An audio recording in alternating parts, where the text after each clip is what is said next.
बांके बिहारी के प्यार में पड़े भक्त की सच्ची कथा। मथुरा के निकट एक गांव में छोटी लड़की रहती थी। वृंदावन के निकट होने के कारण वहां से बहुत लोग ठाकुर जी के दर्शनों को जाते थे। जब वो छोटी बच्ची 5 साल की हुई तो उसके घर वाले बांके बिहारी जी के दर्शन के लिए जा रहे थे।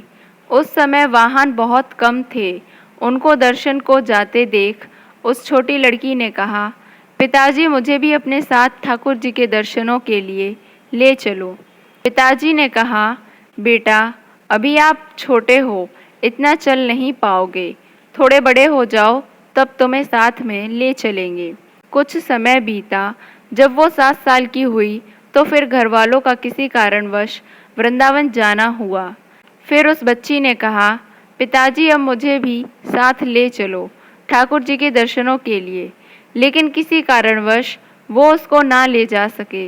बच्ची के मन में ठाकुर जी के प्रति बहुत प्रगाढ़ प्रेम था। वह बस उनका मन से चिंतन करती रहती थी और दुखी भी होती थी कि ठाकुर जी के दर्शनों को न जा सकी आज तक। गांव में उसके सभी सहपाठी प्रभु जी के दर्शन कर चुके थे। जब वो सब ठाकुर जी के मंदिर और उनके रूप का वर्णन करते तो इस बच्ची के मन में दर्शन की ललक और भी बढ़ जाती। समय अपने पंख लगा के बढ़ता गया। कई अवसर मिले जाने के, पर शायद उसके भाग्य में ठाकुर जी के दर्शन नहीं लिखे थे। जब वो 20 साल की हुई तो उसके पिताजी को उसके विवाह की चिंता हो गई। उसका विवाह तय हो गया। संयोग कहो या उसका ठाकुर जी के प्रति प्रेम, उसका विवाह वृंदावन के सबसे पास वाले गांव में हो गया। वह लड़की बहुत प्रसन्न थी कि अब तो उसको भी ठाकुर जी के दर्शन होंगे। जब विवाह संपन्न हुआ तो वह अपने ससुराल गई। फिर रस्म निभाने के लिए वापस अपने घर आई। 1-2 दिन बाद वो और उसके पति जब वापस अपने घर जा रहे थे तो बीच में यमुना नदी पर उसके पति बोले, तुम कुछ देर इधर बैठो, मैं यमुना में स्नान करके आता हूँ। उस लड़की का चिंतन अब ठाकुर जी की तरफ चला गया और सोचने लगी कि कब ठाकुर जी के दर्शन होंगे। उस लड़की ने लंबा घूंघट निकाल रखा है क्योंकि गांव है, ससुराल है, और वहीं बैठ गई। फिर वो मन ही मन विचार करने लगी, देखो ठाकुर जी की कितनी कृपा है। उन्हें मैंने बचपन से भजा और दर्शन के लिए लालायित थी। उनकी कृपा से अब मेरा विवाह श्रीधाम वृंदावन में ही हो गया।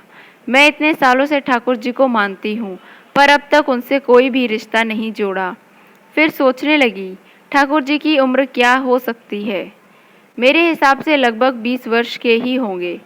मेरे पति 23 वर्ष के हैं, उनसे थोड़े ही छोटे होंगे, इसलिए वो मेरे पति के छोटे भाई की तरह हुए तो मेरे देवर की तरह। लो आज से ठाकुर जी मेरे देवर होंगे। अब तो ठाकुर जी से नया संबंध जोड़कर उसको बहुत प्रसन्नता हुई और मन ही मन उनसे कहने लगी, ठाकुर जी आज से मैं आपकी भाभी और आप मेरे देवर हो गए। पर वो समय कब आएगा जब आप मुझे भाभी भाभी कहकर पुकारोगे। जब वो ये सब सोच ही रही थी तभी एक सांवला सा लड़का उधर आ गया और कहने लगा, भाभी भाभी। लड़की अचानक अपने भाव से बाहर आई और सोचने लगी, वृंदावन में तो मैं नई हूँ, ये भाभी कहकर कौन बुला रहा है। वो नई थी इसलिए घूंघट उठाकर भी नहीं देखा कि गांव के किसी बड़े बूढ़े ने देख लिया तो बड़ी बदनामी होगी। जब वह बालक बार बार कहता पर वह उत्तर ही न देती। बालक उसके और पास आया और कहा, भाभी अपना चेहरा तो दिखा दो। अब वह सोचने लगी, अरे ये तो बहुत जिद कर रहा है, इसलिए उसने और कस के अपना घूंघट पकड़कर बैठ गई कि कहीं घूंघट उठाकर देख न ले। भाभी आपने ये पर्दा क्यों कर रखा है, हम तो आपके देवर हैं। उस लड़की ने उसको एक नज़र देखा, फिर कहा, नहीं हम आपको नहीं जानते, और घूंघट ओढ़ लिया। नहीं नहीं हम आपको जानते हैं, आप उस गांव के हो ना, बस कुछ ही दूर में हमारा घर है। भाभी भाभी अपना चेहरा तो दिखाओ। जब कह दिया ना हम आपको नहीं जानते, इनको पता चल गया तो बहुत मार पड़ेगी। भाभी आप तो नाराज हो रही हो, देखो हम आपके इतने प्यारे देवर हैं, आपसे मिलने के लिए इतनी दूर तक आ गए और आप हो की बात भी नहीं कर रही हो। क्यों आप हमसे मिलना नहीं चाहती थीं? और इतना कहते ही उस लड़के ने घूंघट खींच लिया और चेहरा देखा और भाग गया। थोड़ी देर में उसका पति भी आ गया। उसने अपने पति को सब बात कही। पति बोला, चिंता मत करो, वृंदावन बहुत बड़ा थोड़े ही है। कभी भी किसी गली में लड़का मिल गया तो हड्डी पसली एक कर दूंगा, फिर कभी भी ऐसा नहीं कर सकेगा। तुम्हें जब भी और जहाँ भी दिखे मुझे जरूर बताना। फिर दोनों घर चले गए। कुछ दिन बाद उसकी सासू माँ ने अपने बेटे से कहा, बेटा देख तेरा विवाह हो गया, अब बहू मायके से भी आ गई, पर तुम दोनों अभी तक बांके बिहारी जी के दर्शन के लिए नहीं गए।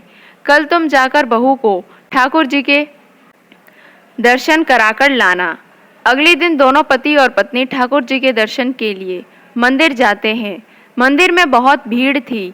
लड़का कहने लगा, देखो तुम स्त्रियों के साथ आगे जाकर दर्शन करो, मैं आता हूँ। जब वो आगे गई पर घूंघट नहीं उठाती।